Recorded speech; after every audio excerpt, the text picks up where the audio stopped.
You can have fear, but you can't have doubt. This single belief system is what differentiates victims from serial winners. Everything in life is created twice, first in the mind, then in the physical realm. Your journey for success usually starts from your thoughts. Stop defining success by society standards. Define success by your own standards and value system. When you do that, you find out that you are actually a serial winner yourself. And small stacks of wins will create the momentum you need to be the serial winner that you should be.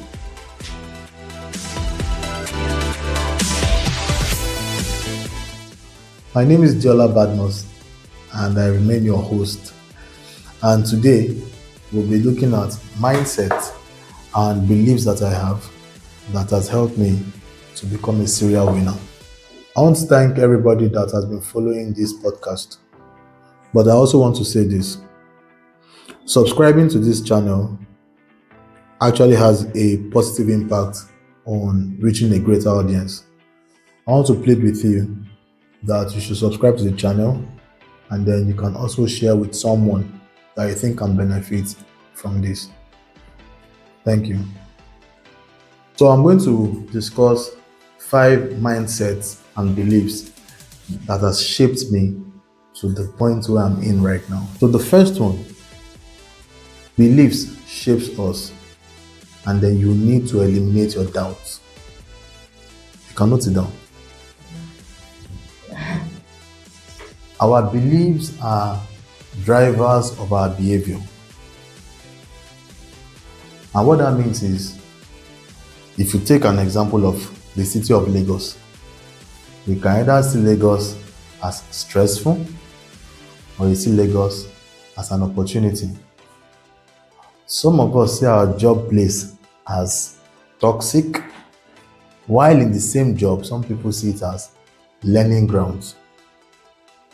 Now, what that means is, whichever way you see that situation, most likely will not change.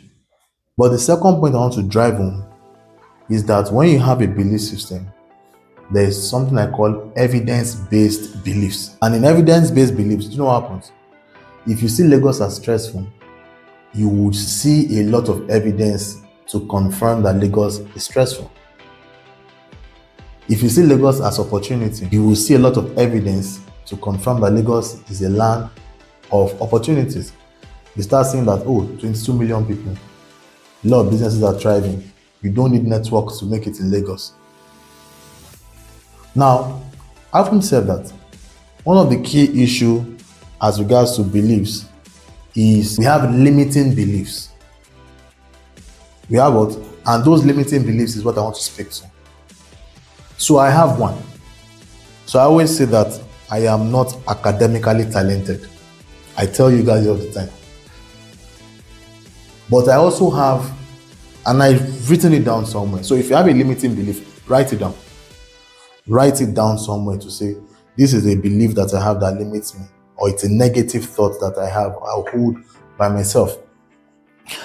After acknowledging it, what you want to do next is to find a counter belief that negates that. I have said that I believe that I'm not academically talented, right? But I also know I have a belief that says hard work beats talent. And what that means for me is saying I'm fully invested in that if you and I were in some sort of class or competition, that I would outwork you. And guess what it has done? That belief has gotten me straight A's.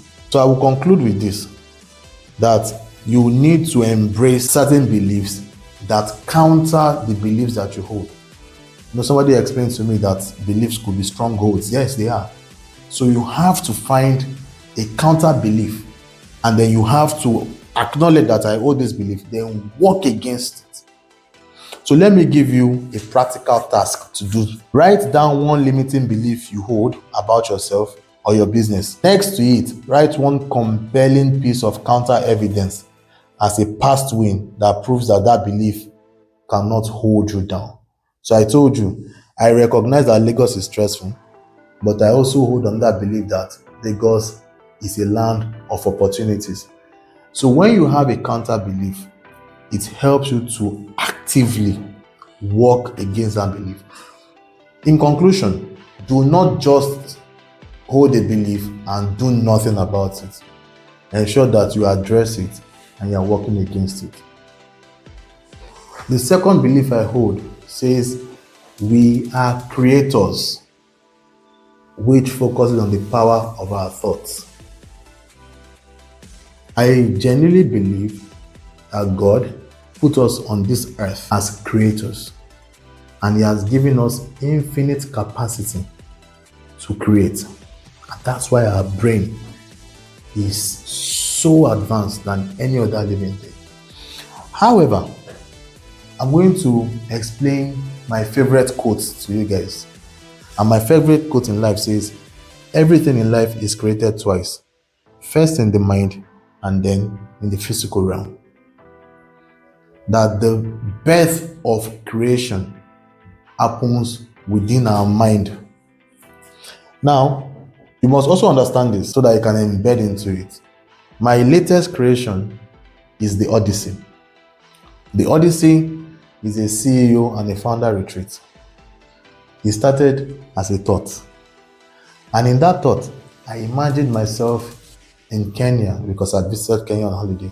I imagined myself in Kenya facilitating a session with CEOs in the room, all of us CEOs, discussing our challenges, business issues.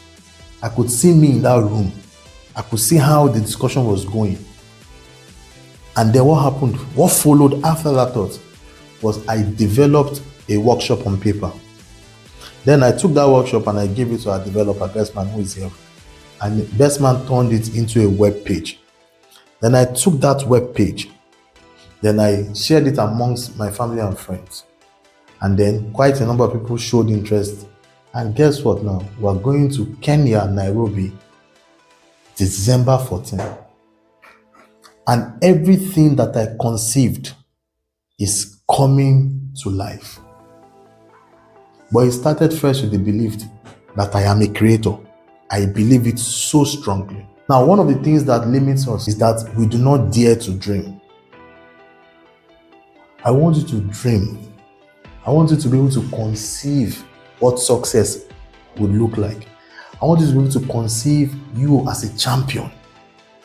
And from there, from your thoughts, that is the kickoff of creation. Now, you must understand this. You have to make a shift from a victim mentality to a fighter mentality. Your thoughts will be telling you that this thing you are conceiving, that you are not capable of doing it. Reject it. Okay? Then there is a blame trap where you start finding excuses that negate that thought. Recognize the blame, but don't use it. Recognize the excuses, but don't use it. So let me give us a task to work on. Visualize your biggest win in 12 months from now.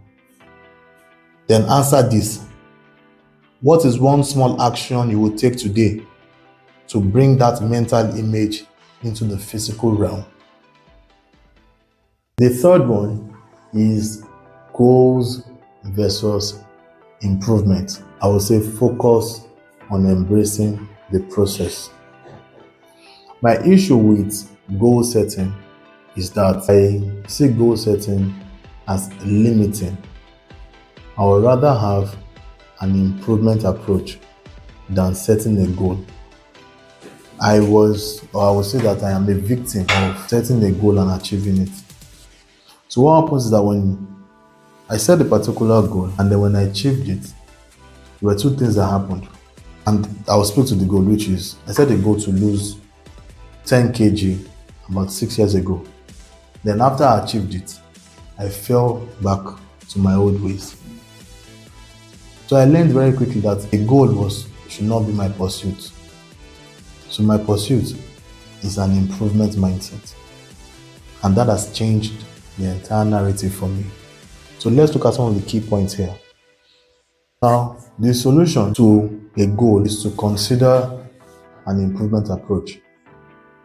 With improvement, there is no limit because you are constantly pushing yourself to be better. So what I did was, I also recognized that I had to downplay results because they don't sustain you in the long run. That what I needed to focus on is effort, how I show up. So now, in the last 2 years, I work out every day and I don't have a weighing scale, I don't even weigh myself. I just work out every day based on the schedule that I've created. And then I eat healthy. But what I try to do is I improve my workouts and my healthy eating. I don't have a diet. I don't use a diet. And in the last 2 years, I'm in the best shape ever. So the issue with setting a goal is that it can limit you. I will leave you with a Japanese statement, Kaizen, which says continuous incremental improvement. That means you are constantly tweaking the system. And from the book Atomic Habits, I've learned about the 1% change. So every week, I attempt to make a 1% change to my workout or to my meal plan. And as I do that, I'm enjoying the results that I'm seeing. Embrace the process and downplay a bit just on the outcome. Now, there are a couple of things that you must also understand. That there is a principle behind winning, which is also you must compete with yourself, but not compare yourself with others. Then best man of Wednesday must perform best man of Tuesday. And then imagine and all you just need to do is just a 1% improvement. Then imagine what happens if you do that for a year. Okay? Now, some people train to win, some people train to compete, but I train to dominate. Yep. And that changes the entire ball game for me. So I'll leave you with a practical task. Stop tracking one major goal outcome. Instead, choose one input or effort to track daily. An example, I will spend 60 minutes on reading, and it doesn't matter what you are using that reading for. The general idea is that you embrace the process and then you track the effort.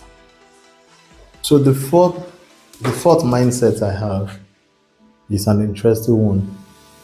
It focuses on the rules of winning. Redefine your success. Now, what does this mean for me? So what I usually do is that I do not let the society define my success criteria. I usually define my success criteria within my control. I have to give you an example. My podcast. So I know most people will measure the success of this podcast by the number of subscribers, the views, the likes, and the engagement, because those are the parameters that people use in measuring podcasts, right? Unfortunately for you guys, I measure the success of this podcast by my ability to tell the truth and the absolute truth. So when I produce it, before I publish it, I usually watch it and then I would ask myself, Babaji, did you tell the truth in this episode? Once the answer is yes, then it's a successful podcast. And what I'm trying to explain is that if you define or redefine a win or success with what you can control, then you are going to have so many wins. And there's a benefit that you get from winning. When you stack up small amounts of wins, you start becoming a serial winner. And that momentum for winning creates more wins for you because you are already in the zone. Now, the trick there, as I said, is that ensure that we do not define success by society standards. And that's why I kept on telling you, and I've said this so many times, that I'm an extremely fulfilled person. Sometimes I make this statement in the office that your opinion of me does not count. It's unfortunate. And because within me, I have quite a lot of criteria that I use to define a successful day. Let me give you an example. So what's a successful day for me, a great day? As long as I can complete a couple of things, wake up at 4, do my exercise for 30 minutes in the morning, study for 90 minutes, eat at 11, my breakfast, have salad as my first meal, work out in the evening, talk to my wife for 30 minutes, and that is an amazing day. So keep the definition of success within what you can control. The last point I want to establish here is how you address failure. So I will say this: treat failures as learning opportunities. I know it's hard to understand, but then it's simple. There's a simple trick to it. If you have a failed project or a failed relationship or lost your job, a failed job situation, once that situation has happened, sit down and only write down everything you learned during that failure. Only write down everything you learned during that failure, nothing else. Lessons learned are articulated post that failure. Once you do that, you will take a different approach. You start realizing that these are the things that I can improve upon, and it will help you in subsequent situations. So it's not a trick on your mind. It's a deliberate act to only focus on what you're able to learn in that demise. Does it make sense to us? So let me leave you with a practical task. Redefine the success criteria for your primary job or business. That's the first thing. Ensure that that definition is what you can control, whether in your relationship, in your job, or at home. And secondly, always note the lessons learned from a failed experience. The fifth belief system that I have embraced is response over reaction.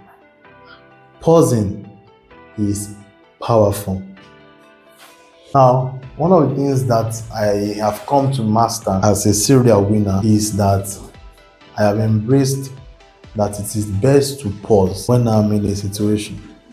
So I'm going to tell us the difference between reaction and response. The definition: reaction, immediate, impulsive, emotional, and not thought out. Response: thoughtful, calculated, reasoned, and considers the consequences.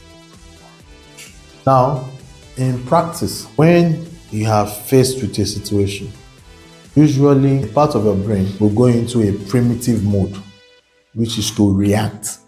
So the emotions that you are feeling would push you to react. An instinct for our primitive state usually is fight or flight. I learned the hard way that reacting does not really help me, so I had to condition my mind to responding. I will give you an example. True life. So when employees come to me and they say they want to resign, it is so emotional that the emotion that I experience looking at the employee after we have trained you, expended money on you, is so high that I get so upset. But because I don't like to express my being upset by shouting, I will say, it's fine, drop your letter, thank you. That is a reaction. It's not a response. It is born out of deep anger. And I realized that that reaction does not pay me because there is so much I lose when I do that. So I started practicing responding. So when you respond, you analyze the consequences, and you're able to come up with a good action plan. So when somebody says I'm resigning, I'll say, acknowledgement, this is so difficult. Okay, you know what? Give me some time. That time is to ask, what can I negotiate with this person? Can I negotiate that the person stays 2 more months while we get somebody else? Is it a situation that I would want to keep the person further? So I take my time to analyze the situation, consider different pathways and different consequences, and then I come back to the person to say, this is my proposal. I did it with Afa Habib when he wanted to leave, and now he's our HR. I did it with Erica when she wanted to leave, and then she spent almost 2-3 months to train you guys. You can see the gains of doing that. As against reacting, I embraced responding. So the practical task I would give you is this. The next time you find yourself in a difficult or unexpected situation, use the power of pausing. Take a breather, stop, and give yourself what? Time. Analyze the situation, evaluate consequences, and based on the outcome that you seek, develop a response. And that's extremely important, that the outcome you seek must always guide your response, because reacting does not consider the best possible outcome. Now, the goal of today's conversation is to give you certain toolkits. But what I want you to really remember is that the pathway to success starts first from the mind, then it moves into the physical realm. Everything that you would achieve would start from you dominating your mindset. The belief systems that you have are capable of limiting you, but don't accept them as your reality. Work against it. Look for counter beliefs. Take from all the 5 toolkits that we have discussed. Do not react when you can respond. Define your winning. Let your own winning criteria be your own definition of what a win should be. Focus on improvement as against setting a goal. Do you understand?